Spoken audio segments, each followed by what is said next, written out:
my name's Chris and welcome to the Benchtop Micro Shop. In today's video I'm going to show you how to take scrap plywood like this and turn it into handles like this. This is a great way to save money for shop projects. I use these handles for my rolling tool wall drawers, and each one of these would be about $3 or $4 if you purchased them as pulls in a hardware store.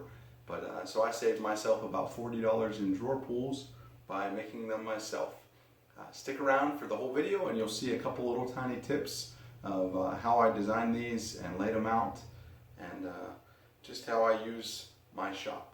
The design I'm going to kind of mimic is the handle I have on my joiner mount, and this is just a simple handle. Now the only difference is, instead of countersinking or counter boring rather, those screws, I'm going to screw them in from the back side like a standard pull. And I don't quite need something this wide, so I'm going to make it maybe about 3 inches on the inside and about an inch thickness. And I have quite a bit of scrap oak plywood, so I'm just going to batch them out of those. So the first thing I'll do is rough out the blanks on the table saw, generate my pattern, and then I'm going to cut them out on the bandsaw. So I'm going to go ahead and rough out my blanks on the table saw now.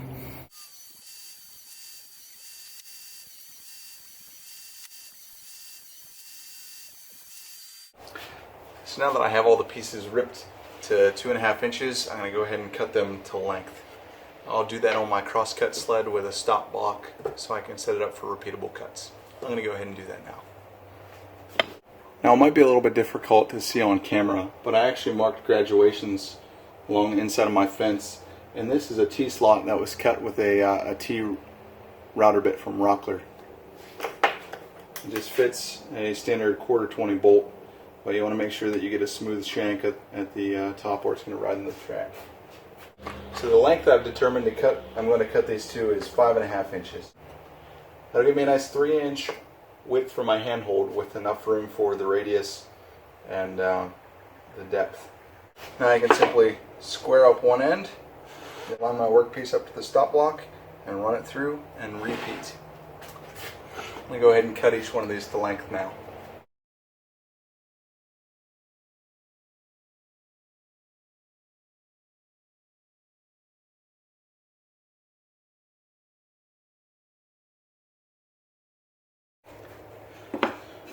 So now it's time to lay out my first blank. I haven't really given a whole lot of thought about what I want this to look like, other than just a normal arced handle like that.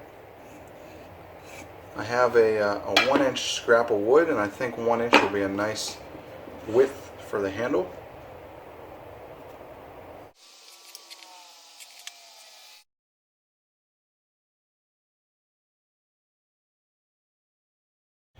Alright, so I've decided on layout. I'm using a piece of 2-inch PVC pipe as my inner circle, and I'm just matching it up where it's tangent to each of my 1-inch layout lines.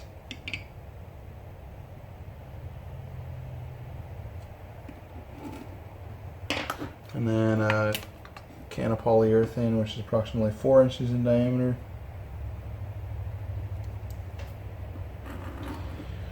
Just having a radius that's double the interior from the exterior not only gives me a consistent thickness, but it also is semi-pleasing to the eye. So I'm going to go ahead and mark the rest of these now. Now about 4 of these are going to be handles that are going to mount to the side of my workbench, so I need to be able to drive screws in from the front side. So while they're still square, I'm going to go ahead and drill those counterbore holes now, while I can still get a square surface to reference off of. And it's just going to counterbore, down in like that. I'll go ahead and do that now.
Thanks for watching. I hope you found today's video useful. If you like my video, don't forget to let me know in the comments below. I'd love to hear your feedback on my shop or the project itself through your comments.